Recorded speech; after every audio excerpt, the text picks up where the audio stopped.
турне. Вие сега ме гледате и се чудите защо всички сме окичени с такива бели мартеници през септември. При малко си говорихме в гримьорната, че на Гера, например, мартеници са бяло и синьо, дори през март. Аз реших, че примерно ти ги е правил някой славист, обаче всъщност нямам никаква идея. Найки ме забоде и подозирам, че ми отмъщава за нещо. Найки? Найки? Чакай ние като поновите. Найки? Ти си сега. Тъй вярно. Остави на мен. Тези мартеници са част от една кампания, която е за събиране на донори за стволови клетки. Това е един от начините хората, които са заболели от рак на кръвта, да бъдат излекувани. Но тъй като аз съм блондинка и не знам детайли, сега един доктор ще дойде тук. Той е член на Сдружението на болните от лимфома. И той ще дойде тук, за да ни разкаже малко повече за това. Доктор Атанас Танчев.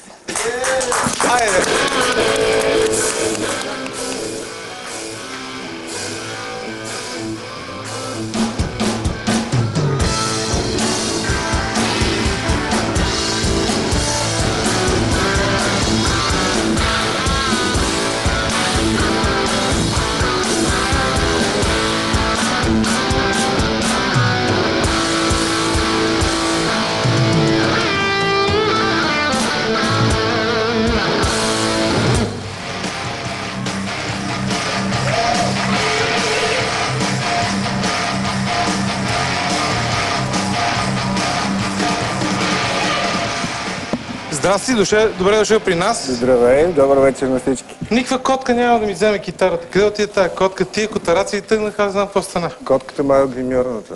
Котката ти е в гримьората. Те котките непрекъснато стоят там.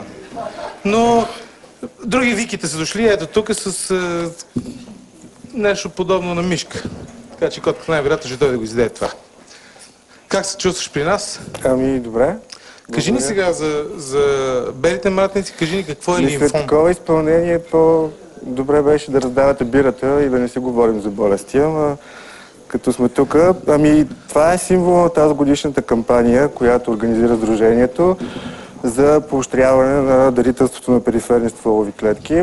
И всъщност липсата на червения цвят, не защото мразим ЦСК, е като символ на това, че всъщност в български регистър има регистрирани много малко такива потенциални донори.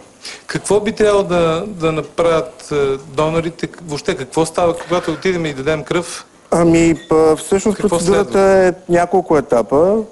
Най-лесното, за да стане един човек, който е така физически здрав и е на възраст над 18 години, трябва като начало да се вземат около 7 мл кръв от вената, като при всяко едно нормално изследване в нормална лаборатория, и след това вече тази кръв се типизира и се вкарва в системата, така че той, евентуално когато има някой пациент, който е нуждаещ и е съвместим с него, вече процедурата е за самото даряване на стволови клетки. Да. Доброволци, които дават кръв, фактически дават кръв, за да разберат докторите какъв вид ами дали аз съм съвместим с теб или ти си съвместим с Николета.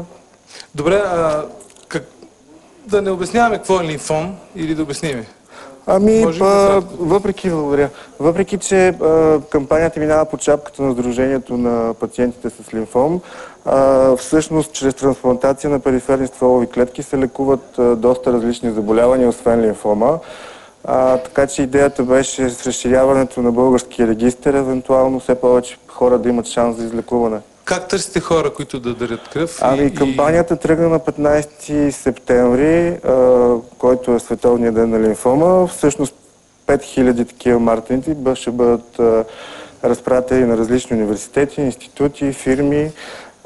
И идеята е всъщност набирането на по-голям регистъра, да стане с повече потенциални донори. Да има повече потенциални донори. Тъй като за момента, за съжаление, в него има регистрирани само 500, което е абсолютно недостатъчно, и намирането на съвместим донор, когато някой пациент има нужда, става доста трудно.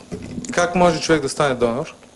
Ами, няколко са вариантите. За съжаление, единствената лаборатория, която прави тези изследвания, е в Александровска болница, лабораторията по имунология, което малко възпрепятства цялата кампания и затова разчитаме главно на потенциални донори от София, въпреки че имаме идея кампанията да започне в цялата страна.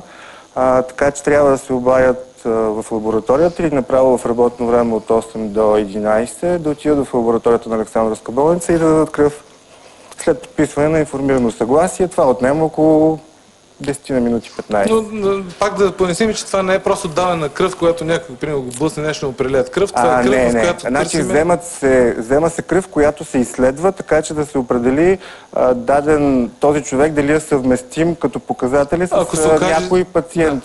Ако човек се окаже съвместим и се получи случай ако на някой, човек който е има нужда от съвместим него, и български регистр е част от европейския, така че понякога може да се наложи, ако евентуално се наложи, някой от нас да е съвместим с пациент в Германия. Така че това също се случва. Както и наши пациенти получават такива стволови клетки от хора от Германия, например.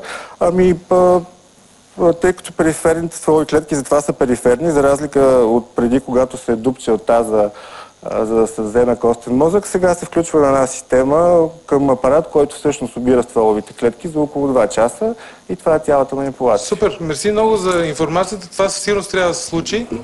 И да се надяваме. Това, което вече се случило, не трябваше, ще видим сега.